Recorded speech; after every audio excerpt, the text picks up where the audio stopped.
Consider this an advance on your future inheritance, so you can concentrate on your studies without financial stress. I stared at the message for a full minute, my coffee growing cold in my hands as I sat in my Seattle apartment overlooking Elliott Bay. The manipulation was so elegant, so perfectly calculated, that I felt a grudging admiration for Brenda's strategic thinking even as I recognized it as a declaration of war. She wasn't just buying Ryan's silence and loyalty. She was creating a financial dependency that would make him afraid to question her decisions about the family estate. If he became accustomed to her financial support, if he allowed himself to rely on her generosity, he would be trapped in a web of obligation that would prevent him from ever standing up to her. More importantly, she was driving a wedge between Ryan and me. She knew that I would see this money as a bribe, and that I would try to convince Ryan to reject it. She was counting on my reaction to make me look like the unreasonable sister who wanted to deprive her struggling artist brother of financial security. If Ryan chose the money over my warnings, I would be isolated. If he chose to listen to me and returned the money, she could position herself as the generous stepmother who had been rejected by ungrateful stepchildren. I called Ryan immediately, my fingers trembling as I dialed his number. When he answered, his voice was cautious, already defensive. He knew why I was calling. "Emma, before you say anything," he began, "I know what you're thinking. But this isn't what it looks like. Brenda's just trying to help.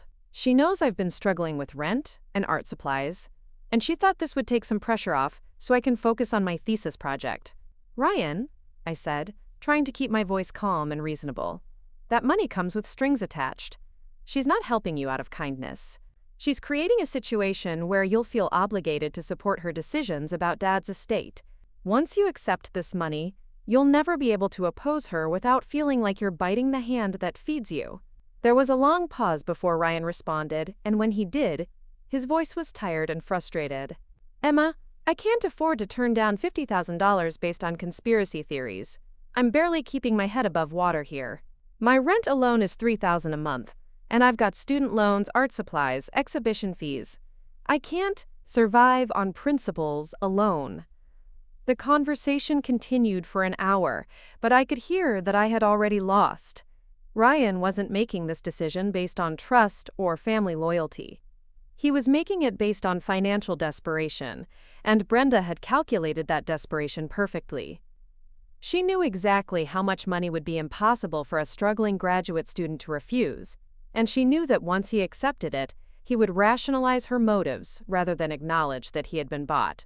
After I hung up the phone, I sat in my apartment staring out at the gray waters of Puget Sound, feeling more alone than I had ever felt in my life. My father had chosen Brenda over his own daughter. My brother had chosen financial security over family loyalty. The house where I had grown up was being systematically transformed into something unrecognizable. The family business was being handed over to someone with no qualifications beyond being Brenda's son. Even my mother's foundation, the cause that had meant more to her than anything except her family, had been dismantled under the pretense of an audit that would never be completed. That's when I made the decision that changed everything. I wasn't going to accept this quietly. I wasn't going to fade into the background like a gracious loser. I was going to fight back, not with emotion or dramatics, but with the same methodical approach I used to solve complex technical problems. Somewhere in the tangle of legal documents, and convenient timing and sudden personality changes, there was a flaw in Brenda's system. And I was very good at finding flaws in systems. I took a week of vacation time and drove down to Portland, not to visit my family, but to conduct an investigation. I checked into a modest hotel near the airport and began working like I was debugging the most complex code of my career. My first stop was Harold Martinez's office. Harold had been circumspect when I called him before, but meeting face-to-face might encourage him to share more information. Harold's office was in a historic brick building downtown, filled with the kind of dark wood furniture and leather-bound law books that suggested decades of careful ethical practice. When I explained why I was there, Harold's weathered face grew serious, and he closed his office door before continuing our conversation.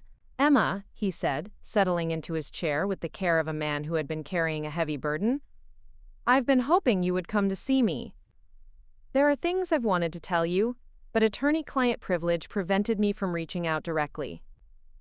What Harold told me over the next 2 hours fundamentally changed my understanding of what had been happening to my family. 6 months before my father fired him, Harold had been contacted by Brenda about updating my father's estate planning documents. She claimed that my father was concerned about ensuring that she would be financially secure if something happened to him, and she wanted to explore options for protecting her interests. Harold had suggested several standard approaches for blended families, including prenuptial agreements and modest provisions in my father's will that would ensure Brenda could remain in the house and maintain her lifestyle without disrupting the larger family inheritance. But Brenda had pushed for much more extensive changes, arguing that my father's adult children were already financially independent and didn't need inheritance money the way she and Tyler did. When Harold resisted these more dramatic changes and insisted on meeting with my father directly to discuss his wishes, Brenda became increasingly frustrated.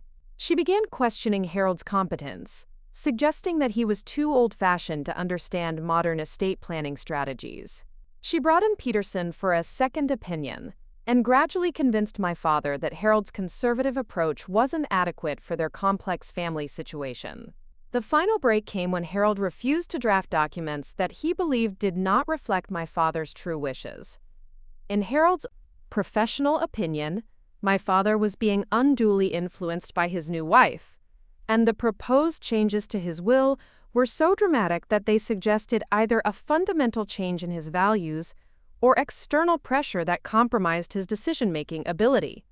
"Emma," Harold said, leaning forward with the intensity of a man who had been waiting months to share this information, "your father came to my office for over 20 years. I knew his priorities, his concerns, his feelings about family responsibility. The man who wanted to disinherit his own children and leave everything to a woman he had known for less than 2 years was not the David Collins I had worked with for decades." Harold opened a file cabinet and pulled out a thick folder. "I made copies of everything before I turned over the files to Peterson's office. I probably shouldn't have, but something felt wrong about the whole situation, and I wanted to protect myself if questions arose later." The documents Harold showed me painted a clear picture of manipulation and gradual control. The original will that my father had drafted with Harold left Maplewood Manor and the majority of his assets to Ryan and me, with provisions for Brenda to remain in the house if she wished and receive a generous monthly stipend for the rest of her life. It was a fair arrangement that honored both his new marriage and his responsibilities to his children. But over the course of several months, Brenda had systematically pushed for changes that shifted more and more of the inheritance away from Ryan and me and toward her and Tyler. Each change was presented as a minor adjustment to address some newly discovered concern or legal complication. Individually, the changes seemed reasonable. Collectively, they represented a complete transformation of my father's estate planning philosophy. Most damning were the notes Harold had made during meetings where my father seemed confused about documents he had previously reviewed and approved. Harold had documented instances where my father couldn't remember conversations they had had the week before, where he contradicted positions he had held for years, and where he seemed to be reciting explanations that sounded like they had been rehearsed, rather than reflecting his own thinking. "I suspected that your father's cognitive abilities were being compromised," Harold said quietly. "Whether by medication, illness, or psychological manipulation, I couldn't determine. But the man I was meeting with in those final months was not making decisions with the same clarity and independence he had always shown before." Armed with Harold's documentation, I began investigating other aspects of Brenda's takeover. I tracked down Maria Santos, our former housekeeper, who was working for a family in Beaverton. Maria was initially reluctant to talk, clearly afraid of creating problems for herself, but when I explained that I was trying to understand what had happened to my father, she opened up. Maria's account was devastating. She described months of subtle but systematic changes in how the household was managed. Brenda had gradually taken over responsibility for my father's medications, claiming that the complex schedule was too confusing for him to manage alone. She had rearranged his daily routine, isolating him from friends and business associates who might question the changes she was implementing. Most importantly, she had created an environment where my father felt dependent on her for basic daily functions. "Mr. David, he became very forgetful," Maria told me, her accent thick with emotion. But not forgetful like old people get. Forgetful like someone who is confused all the time. Miss Brenda, she would tell him things that were not true, and then when he didn't remember, she would say his memory was getting bad. She made him think he was sick when he was not sick. Maria also described Tyler's increasingly disrespectful behavior toward my father, and how Brenda never corrected her son but instead made excuses for his rudeness. Tyler, he would talk to Mr. David like Mr. David was stupid. And Miss Brenda, she would just smile and say Tyler was young, that he meant no disrespect. But I could see Mr. David's face. He was hurt, but he didn't know how to say anything. The final piece of evidence came from the most unexpected source. Dr. Patricia Hendricks, my father's physician for over 15 years, agreed to meet with me after I explained my concerns about his cognitive decline. Dr. Hendricks couldn't share specific medical information without my father's consent, but she could discuss general observations about his health and behavior. Emma, Dr. Hendricks said during our coffee shop meeting, "I've been concerned about your father for months, but I've been limited in what I could do." About 8 months ago, Mrs. Walsh began accompanying him to all his appointments and insisting on speaking for him during consultations. She claimed he was becoming forgetful and needed help communicating with medical professionals. Dr. Hendricks explained that she had conducted extensive cognitive testing and found no evidence of dementia or significant mental decline. My father's memory and reasoning abilities were well within normal ranges for his age. However, he seemed increasingly anxious and dependent, characteristics that were completely inconsistent with his previous personality. The most troubling aspect, Dr. Hendricks continued, was Mrs. Walsh's insistence on managing his medications. She claimed he was forgetting to take prescribed drugs and asked me to prescribe additional medications to help with his anxiety and sleep problems. When I suggested that his anxiety might be situational rather than medical, she became quite insistent that medication was necessary. Dr. Hendricks had begun documenting her concerns about potential elder abuse, but before she could take any formal action, my father had switched to a new physician that Brenda had recommended. The new doctor, Dr. Stephen Park, had a practice that specialized in geriatric care and was much more willing to prescribe the anxiety and sleep medications that Brenda felt my father needed. With all this evidence, I knew I had the foundation for a legal challenge, but I needed the original will that Harold had drafted. According to Harold, my father had taken a copy of that will with him when he fired Harold, but Harold suspected that Brenda had destroyed it as soon as she gained access to my father's files. I remembered something my father had said years earlier when I was helping him organize his home office.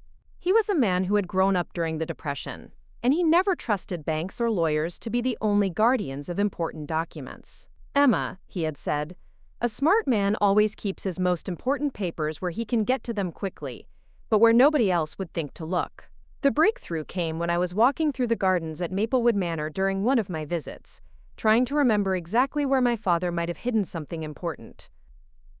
I was standing near my mother's greenhouse when I noticed that one of the foundation stones looked different from the others.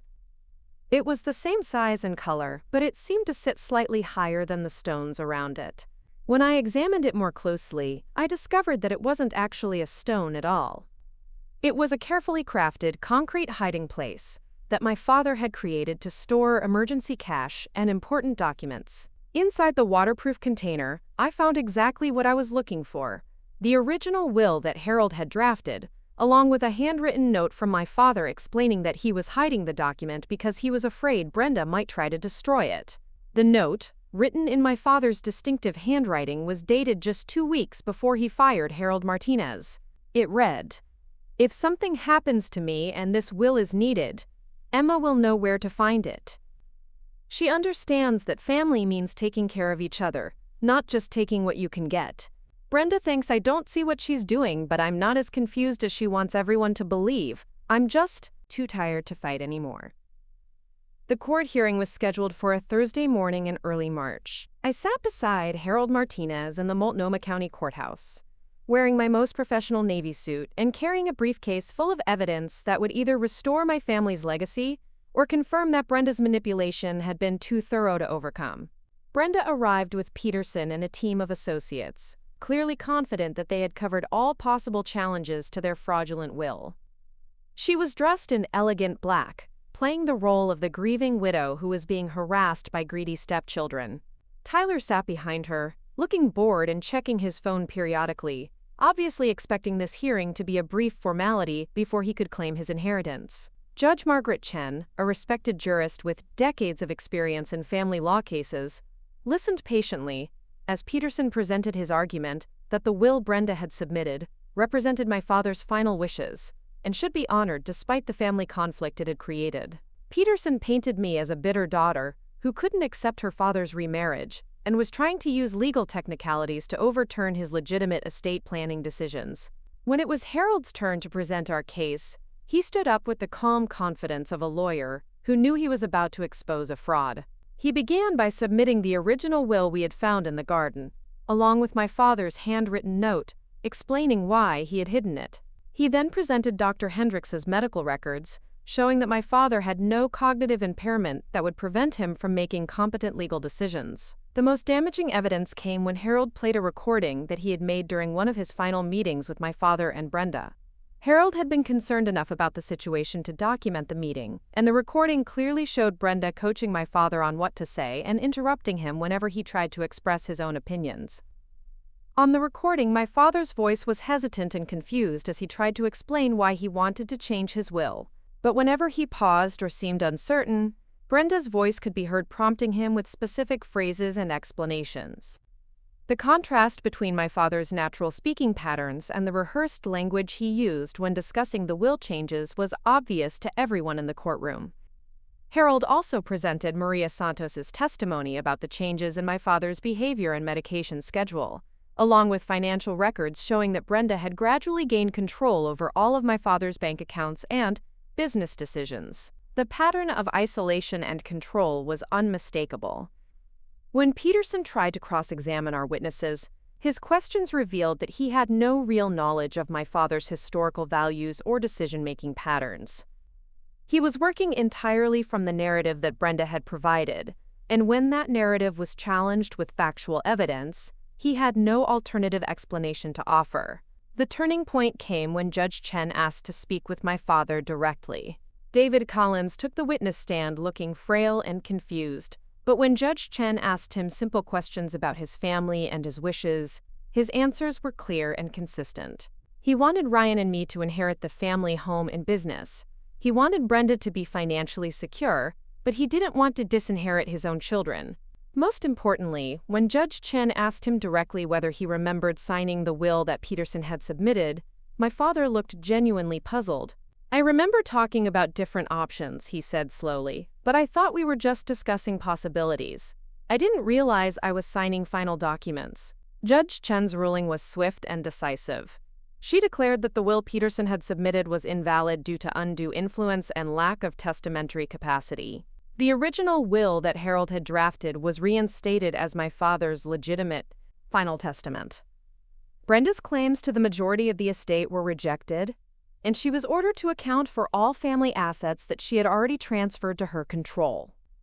In her written opinion, Judge Chen noted that the case represented, quote, "a systematic campaign of manipulation and isolation designed to exploit an elderly man's grief and vulnerability for financial gain." She ordered a full investigation into Brenda's management of my father's affairs and recommended that criminal charges be considered if evidence of financial elder abuse was discovered. The victory felt surreal after months of feeling powerless and isolated. As I walked out of the courthouse with Harold, I realized that I had not only saved my family's legacy, but I had also learned something important about my own strength. I didn't have to accept injustice quietly. I didn't have to let manipulative people rewrite my family's story. I had the skills and determination to fight back when it mattered most. 6 months later, Maplewood Manor had been transformed once again. But this time, the changes honored my mother's vision rather than destroying it. Ryan had moved back from California and was using his artistic talents to restore the gardens that had been damaged during Brenda's occupation. We had reopened my mother's scholarship foundation, and the first new recipients were already beginning their studies. Most importantly, my father had regained much of his clarity and independence once he was no longer under Brenda's influence. He still struggled with guilt about how easily he had been manipulated, but he was working to rebuild relationships with Ryan and me. The process wasn't easy. And there were conversations that would never fully heal the wounds that had been created. But we were a family again, imperfect and scarred, but determined to protect what mattered most. Tyler, meanwhile, had moved to another state with his mother and was reportedly working as a sales associate at an electronics store. The dreams of inheriting a construction company and living in a mansion had evaporated along with Brenda's schemes. Colin's construction remained in the family, and I had begun working part-time as a consultant to help modernize their operations, while maintaining the traditional values that my father and grandfather had built into the company's culture. The experience taught me that sometimes the most important battles are fought not with weapons or armies, but with patience, intelligence, and the courage to stand up for what's right even when you're standing alone. Brenda had underestimated the daughter she was trying to erase, assuming that my technical skills and independent nature made me less capable of fighting for family loyalty. She discovered too late that the same analytical thinking that made me successful in technology also made me a formidable opponent when someone threatened the people and principles I loved most. As I sit here today in the library at Maplewood Manor, surrounded by my mother's books and looking out at the gardens that Ryan has lovingly restored, I understand that the real inheritance she left me wasn't money or property. It was the knowledge that family legacy is something you protect and build, not something you passively receive. And sometimes, protecting that legacy means being willing to fight battles that you never expected to face, against people who smile while they try to destroy everything you hold dear. Up next, you've got 2 more standout stories right on your screen. If this one hit the mark, you won't want to pass these up. Just click and check them out.